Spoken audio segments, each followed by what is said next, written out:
Bismillah, Assalamualaikum warahmatullahi wabarakatuh. Apakah anak-anak ibu masih semangat untuk belajarnya? Tentu masih semangat, bukan? Baiklah, anak-anak ibu, kita lanjutkan materi kita pada hari ini ya, nak, yaitu tema 8. Kita masuk pada subtema 2, pembelajaran 1 dan pembelajaran 2. Muatan pembelajarannya ada bahasa Indonesia dan IPA. Nah, untuk yang pertama, kita mulai pada mata pelajaran bahasa Indonesia.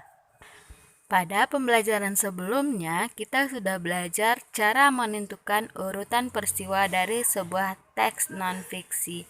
Apakah anak-anak ibu masih ingat bagaimana cara menentukan urutan peristiwa? Nah, sekarang kita akan pelajari kembali ya, nak. Urutan peristiwa disebut juga dengan alur atau plot. Urutan peristiwa dapat disajikan dalam bentuk peta pikiran ataupun dapat disajikan pula dalam bentuk diagram atau alir. Nah, sekarang kita akan mempelajari lagi ya, nak. Coba anak-anak ibu perhatikan, ada 3 macam dari urutan peristiwa.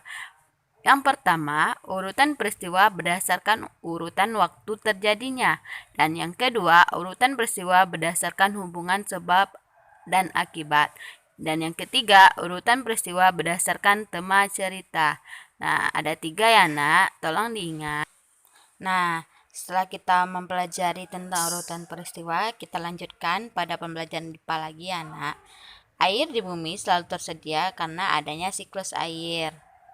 Ketersediaan air di bumi dapat selalu terjaga jika tidak dirusak oleh kegiatan-kegiatan manusia.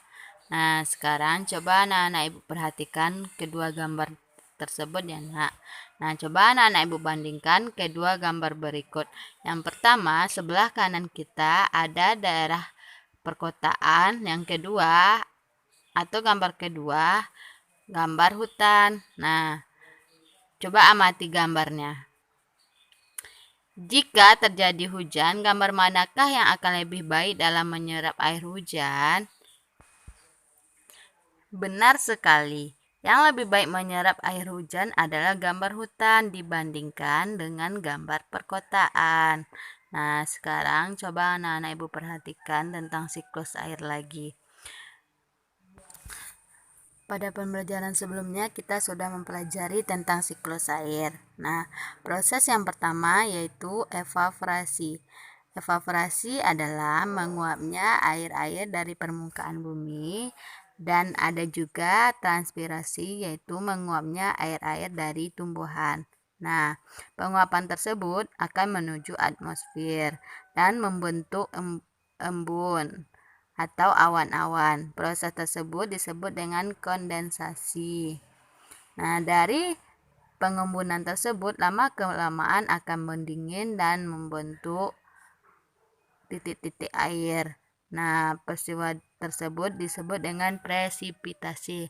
Nah, titik-titik air tersebut akan turun lagi ke permukaan bumi dalam bentuk air hujan. Nah, air yang turun atau air hujan yang turun ada yang masuk ke laut, ada yang masuk ke sungai, ada juga yang masuk ke danau. Nah, ada juga yang masuk ke dalam tanah.